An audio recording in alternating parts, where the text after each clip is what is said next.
When I was a teenager, growing up outside Washington, D.C., I had three favorite football teams. And one of them was, of course, the Washington Redskins, because that's where I lived and read about them in the Washington Post every day and saw them on TV on Sundays. And the second was the New England Patriots, because that's where I was born. I was actually born in Boston and went back to Massachusetts a lot, so I have fond memories of Massachusetts. And just for the record, this was long before they won their first Super Bowl. This was when they were terrible, and I was still a fan. And the third team, interestingly enough, was the Denver Broncos.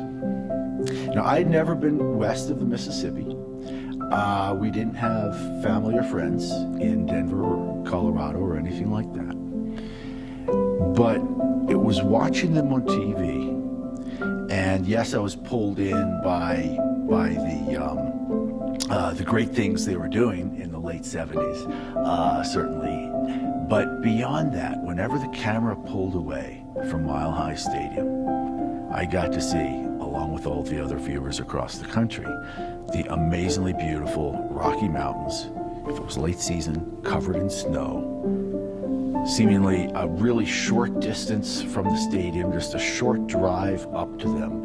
And this was phenomenal to me. Again, as a kid growing up on the East Coast, we had mountains, but nothing like that.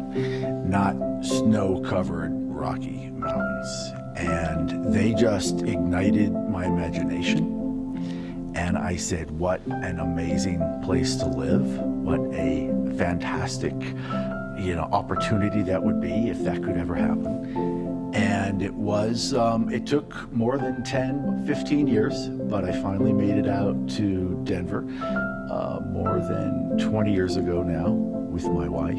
And it was that little thing in the back of my head, that memory of seeing that all those years, that stuck with me. And of course, every time I saw them on TV again, Monday Night Football, pan back, there you'd see those Rocky Mountains.